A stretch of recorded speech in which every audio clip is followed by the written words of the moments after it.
ఇక్కడ కూడా అంతే మిగిలిన వీళ్ళ ప్రచారం. ఇది కాక ఐవీఆర్ఎస్ కాల్స్ రకరకాలు ఏది పెడుతున్నారు, రోజు ఆరోపణలు, ల్యాండ్ గ్రాబింగ్ అంటాడు, ఆయనకాయన చంద్రబాబు అని ఆయనకాయనే దాని మీద లాక్కుంటూ రోజు ఉపన్యాసాలు ఇస్తున్నారు.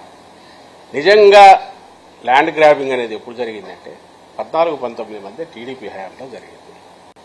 దానికి చెక్ పెట్టడానికి ఇప్పుడు జగన్మోహన్ రెడ్డి గారు తీసుకొస్తున్నారు.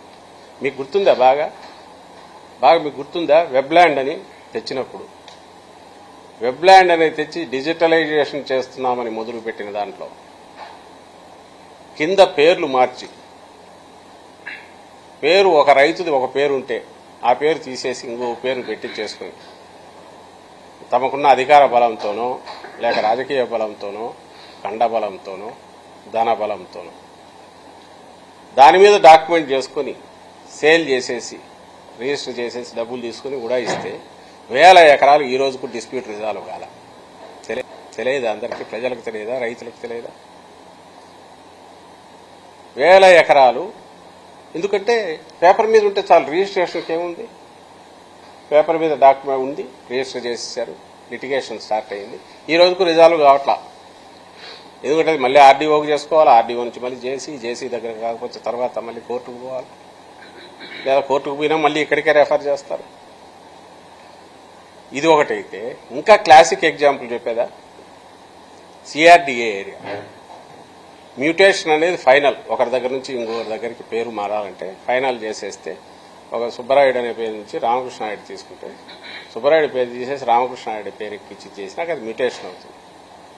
సిఆర్డీఏలో ల్యాండ్స్ డిలే అవుతుందని ఒక సాకు చూపి డీమ్డ్ మ్యూటేషన్ అని పెట్టి అసైన్ ల్యాండ్స్ కూడా మొత్తం వాళ్ళ పేర్లు రాసేసుకొని ఎవరన్నా ఎంఆర్ఓ కానీ వాళ్ళు అబ్జెక్షన్ రైజ్ చేద్దామన్నా కూడా అవకాశం లేకుండా 15 days 30 days ఏదో పెట్టి ఆలోగా నువ్వు ఇచ్చేయకపోతే డీమ్డ్ మ్యూటేషన్ అయిపోయినట్టు అని పెట్టేసి ఈ పేర్ల మీద ఎవరిదైతే ఎక్కించుకున్నారో అక్రమంగా ఈ అసైన్ ల్యాండ్స్ లేదా వీక్గా ఉండే ప్రైవేట్ ల్యాండ్ అయినా సరే ఎవరిదైతే ఉంది మ్యూటేషన్ పేరుకి ఇది ఎక్కుతుంది, ఇమ్మీడియట్ దాన్ని బేస్ చేసుకుని ప్లాట్ల అలాట్మెంట్ చేసుకున్నారు. ఇప్పుడు ఇన్వెస్టిగేషన్ జరుగుతుంది, దాని మీద కూడా ఉంది, సిట్లో ఉన్న దాని మీద నడుస్తుంది. అలాగే 22A కింద ఎన్ని పెట్టించారు ల్యాండ్స్ టీడీపీ హయాంలో 14-19 1000 ఎకరాల భూములు ఇప్పటికీ రిజాల్వ్ కానివి గందరగోళంలో ఇచ్చేసేసి సాదా బైనామా అనే దాని పేరుతో పేపర్ మీద క్రియేట్ చేయడము, దాన్ని బేస్ చేసుకుని ల్యాండ్ మీద పడగా విప్పడం, కబ్జా చేయడం. ఇది జరిగింది ఎవరి హయాంలో? చంద్రబాబు నాయుడు హయాంలో కాదు. అంత అడ్డగోలుగా దేశంలో ఎక్కడన్నా జరిగిందా? అది కావాలని వాళ్ళ కోరిక, మళ్ళీ ఆ అరాచకం కావాలా. ఇప్పుడు జగన్మోహన్ రెడ్డి గారు చేస్తున్న ప్రయత్నం ఏదైతే ఉందో దాంతో అరాచకాలకు ఒక్కసారి కళ్ళెం పడుతుంది. అది ఇష్టం లేదు వాళ్ళకు. రామోజీరావు క్లాసిక్ ఎగ్జాంపుల్ ఎప్పుడూ రిమైండ్ చేస్తుంటాను. వైజాగ్లో రామోజీరావు లీజుకు తీసుకున్న స్థలం ఎవరో ఒక ఓనర్ దగ్గర తీసుకొని వర్మ అని ఎవరో ఆయన ఈనాడు దీనికోసం ఆ స్థలం పక్కన రోడ్డుకు పోతే ఆ స్థలంలోంచి కాంపెన్సేషన్ 600 గజాలు ఎంతో వస్తే అది ఎవరికి పోవాలి? మామూలుగా భూమి యజమానికి కదా. రామోజీరావు రాయించుకున్నాడు, తన పేరు మీద రాయించుకున్నాడు, తన పేరు మీద రాయించుకుని ప్రభుత్వం నుంచి తను తీసుకున్నాడు. అంటే ఇలాంటి విలువైన ఆస్తులు. అలాగే చంద్రబాబు నాయుడు 100 ఎకరాలు ఈరోజు కూడా నెల్లూరు జిల్లా బాలాయపల్లి అంటారు, దాంట్లో అన్ని రకాల ఉన్నాయి, బినామీలు ఉన్నాయి, వాటిలోంచి మార్చుకున్నాడు, రకరకాల పోయినాడు, ఆయన కబ్జాలు ఉన్నాయి. ఇంకా 1000 ఎకరాలు తెలియని ఇంకా ఎన్ని చోట్ల ఉన్నాయో అప్పట్లోనే వచ్చేది. ఏది ఇంకా కర్షక పరిషత్తుకున్నప్పుడే వచ్చేది ఆయన పేరు, ఆయనకు ల్యాండ్స్ లేకలేదు. ఇలాంటి అక్రమాలన్నిటికీ బలవంతుల దౌర్జన్యానికి కండబలం కానీ ధనబలం కానీ ఈరోజు ఏదైతే వీళ్ళ బ్యానర్ స్టోరీలు వస్తున్నాయో, ఏ రీజన్స్ చూపి వీళ్ళ ఆందోళన చెందుతున్నామంటున్నారు, ఇవన్నిటికీ చెక్ పెట్టడానికి, చెక్ పెట్టే సదుద్దేశంతో మంచి లక్ష్యంతో జరుగుతున్న ప్రయత్నం. ఇది కూడా ఇంకా పూర్తి అయిపోయి ఇంప్లిమెంటేషన్కి రావడానికి ఇంకా టైం చాలా 3 ఏళ్ళు 2 ఏళ్ళు 3 ఏళ్ళు పడుతుంది. అప్పటిలోగా వస్తున్న ఏదైనా అభ్యంతరాలు ఉంటే తీసుకుంటారు, కోర్టులో కేసు ఉంది అది తేలాల్సి ఉంటుంది, అపోహలు ఉంటే తొలగించాలా, అన్నీ అయిపోయి ఒక single point of contact, single window system లాగా ఇది వస్తుంది. వీళ్ళు ఇప్పుడు ఈరోజు అంటున్నవన్నీ కూడా కబ్జా అవుతుంది, ఏదో అధికారులే డిసైడ్ చేస్తారు, అడ్డంగా పేర్లు రాసుకుంటారు, ఇవన్నీ ఇప్పుడు జరుగుతున్నాయి. ఎందుకంటే ఇప్పుడు ఒక డాక్యుమెంట్ అంటలేదు, రిజిస్ట్రేషన్ అనేది ఇద్దరు వ్యక్తుల మధ్య. మనం ఇప్పుడు కూడా న్యూస్ పేపర్లలో మీడియాలో మనమే చూస్తుంటాం, కలెక్టర్ ఆఫీస్లో భాగం రిజిస్టర్ చేశారు, అమ్మేశారు, రిజిస్టర్ ఆఫీస్లో చేసి చేశారు. ఎందుకంటే అన్నీ అక్కడ ఉండవు. రిజిస్ట్రేషన్ ఆఫీస్లో ఏం చేస్తారో రిజిస్ట్రేషన్ దాని అక్కడున్న దీని ప్రకారం పే చేసి వాళ్ళకి ఇచ్చి ఇద్దరు వ్యక్తుల మధ్య జరిగింది, ఎస్సీటీ వీళ్ళ మధ్య జరిగింది అని స్టాంప్ వేసి ఇచ్చేది రిజిస్ట్రేషన్. ఇంకా ఆ తర్వాత ఒరిజినల్ కిందికి పోవాలంటే అడంగల్ ఎంట్రీ కావాలా, మ్యూటేషన్కి అప్లై చేస్తే 1Bలో జరగాల, మ్యూటేషన్ కావాలా. ఈ ప్రాసెస్ అంతా ఇంకో దగ్గర జరుగుతుంది. అక్కడ ఇప్పుడు డెడ్ లైన్ లేవా? వీళ్ళు రైజ్ చేసే పాయింట్స్ ఎట్లుంటాయంటే ఇవన్నీ అధికారులు కదా ఇప్పుడు చేసేది. ఇప్పుడు పైనుంచి దిగొచ్చిన వాళ్ళు ఎవరు చేస్తున్నారు అంటే వీళ్ళ ఈ అధికారులు కాక రేపుండే అధికారులు భిన్నంగా ఉంటారని ఎందుకు అనుకుంటున్నాడు రామోజీరావు? ఎందుకు అనుకుంటున్నాడు చంద్రబాబు? మార్గదర్శి వాళ్ళని పెట్టి చేయించాలనా ఇవన్నీ? అసలు ఎక్కడ ఒక పరిధి దాటిన తర్వాత లిటిగేషన్ ఆల్వేస్ మళ్ళీ పైన కోర్టుకు పోవడానికి ప్రొవిజన్ ఉంది. ఇప్పుడున్న దాంట్లో తయారైన దాంట్లో కూడా పోనీ తయారు చేయడం ఏమన్నా ఇక్కడ ప్రభుత్వం కూర్చొని మా పార్టీ ప్రభుత్వం జగన్మోహన్ రెడ్డి గారి ప్రభుత్వం వచ్చినాక ఇక్కడెవరో రాశారా? వచ్చింది ఎప్పుడు 80s 90s నుంచి డిస్కషన్లో ఉంది.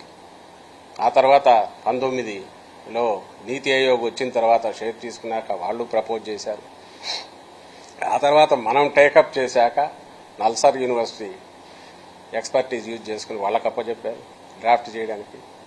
ఆ తర్వాత ఇది ప్రపోజల్ సెంట్రల్ గవర్నమెంట్కి వెళ్ళాక అక్కడ 3-4 డిపార్ట్మెంట్లు, డిపార్ట్మెంట్ ఆఫ్ లా కానీ ఇంకా సైబర్ లాస్ వాళ్ళు కానీ అందరూ వెయిటింగ్ చేసి ఆఖరికి ప్రెసిడెన్షియల్ కన్సెంట్, తర్వాత 3-4 సార్లు కొర్రీలు వచ్చి వెనక్కు ముందుకు వచ్చి అన్ని సూచనలు సలహాలు తీసుకుని దేశంలోనే ఒక మార్గదర్శకంగా ఉండే రకంగా ఇది తయారయ్యి చట్టం వచ్చింది. కానీ ఇంప్లిమెంటేషన్ ఇంకా లేదు, చేయలేం కూడా. మళ్ళీ యాజ్ ఇట్ ఈజ్ ఇంప్లిమెంట్ చేస్తే సేమ్ పేపర్ మీద వచ్చేదే వస్తుంది. ఇదే సమయంలో జగన్మోహన్ రెడ్డి గారు ఇక్కడ ఇంకొక విప్లవాత్మకమైన ట్రాన్స్ఫార్మేషన్, ఒక సెటిల్ చేసేది, థింగ్స్ సెటిల్ చేయడానికి సమగ్ర సర్వే, రీసర్వే పెట్టారు. ఎప్పుడో 1907లో జరిగింది, 120 సంవత్సరాల క్రితం జరిగిన బ్రిటిష్ హయాంలో జరిగిన దాన్ని ఇప్పుడు తొలిసారి. ఇన్నాళ్ళు ఎన్ని కమతాలు విభజనయో తెలియదు. ల్యాండ్ ఇక్కడ భూమి మీద ఒకటి ఉంటుంది, డాక్యుమెంట్లో ఒకటి ఉంటుంది, గట్టు ఒక దగ్గర ఉంటుంది, డిస్ప్యూట్లు. మీకు తెలుసా సివిల్ కోర్ట్స్లో ఇప్పుడు ఉన్న వాటిలో, పెండింగ్లో ఉన్న వాటిలో 60% భూముల వివాదాలు. అండ్ ఇంటర్నేషనల్గా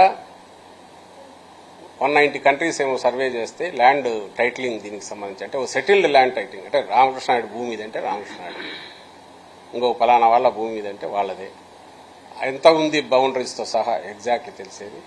వీటికి సంబంధించి అంత పర్ఫెక్ట్ టైటిలింగ్, కంక్లూజివ్ టైటిలింగ్ అంటే ఇంకా అది perfect once far all, without దాంట్లో ఏమీ లేకుండా ఫిజికల్గా ఉండాలి, సేమ్ పేపర్ మీద రిఫ్లెక్ట్ కావాలి డాక్యుమెంట్లో అన్నవి చూస్తే మనది 190 కంట్రీస్ చేస్తే 154th పొజిషన్లోనూ 158th పొజిషన్లోనూ మనం ఉన్నాం.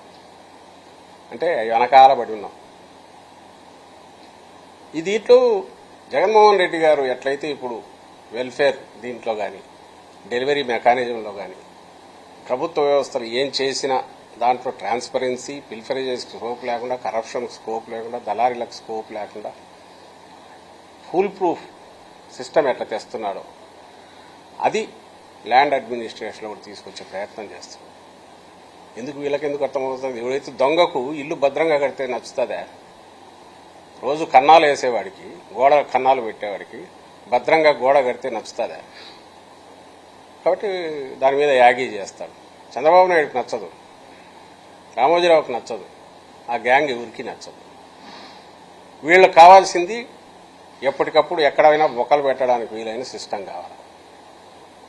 దాన్ని పకడ్బందీగా పూర్తి ఇచ్చేసి భూమి యజమానికి, అలాగే యజమాని వారసులకు, అలాగే ఫ్యూచర్లో దాని మీద ఎవరైనా అమ్మాలనుకుంటే అమ్మవాడికి, అన్నిటికంటే ముఖ్యంగా తర్వాత కొనాలనుకునేవాడికి ఓ సింగిల్ పాయింట్ ఆఫ్ కాంటాక్ట్లోనే ఎస్ దీంట్లో ఈ మీద ఇన్ని లిటిగేషన్లు ఉన్నాయి, దీని మీద ఇది పర్ఫెక్ట్గా ఉంది, దీన్ని తీసుకోవచ్చు అనేది ఒక జస్ట్ అట్ ఎ గ్లాన్స్ తెలిసిపోయే రకంగా మనం స్టెప్స్ ముందుకేస్తున్నాం. ఇప్పుడు పట్టాదారు పాస్ పుస్తకం మీద సీఎం ఫోటో ఉన్నది, దానికి ల్యాండ్ టైటిలింగ్ యాక్ట్ లింక్ పెట్టి చంద్రబాబు పదే రిపీట్ చేస్తున్నారు. పుస్తకాన్ని కూడా ఆయన సభలో చింపేశాడు, జగన్ ఫోటో ఉన్న పుస్తకం. దీన్ని ఏ రకంగా అదే నేను అంటున్నా కదా, ఇప్పుడు దీంట్లో 3 భాగాలు ఉన్నాయి. జగన్మోహన్ రెడ్డి గారు ఈరోజు ఏదైనా ల్యాండ్ రిఫార్మ్స్ సంబంధించి ఆయన చేస్తున్నవి, రిఫార్మ్స్ ఇన్ ది సెన్స్ ఓ పర్ఫెక్ట్ ఫుల్ ప్రూఫ్ సిస్టమ్ చేస్తున్నాడు. ఆయన ఆద్యుడు. నేనే అన్నా కదా, 1907 నుంచి 120 ఏళ్ల తర్వాత ఇన్నాళ్లు కుదరంది తొలిసారి సమగ్ర సర్వే అనేది.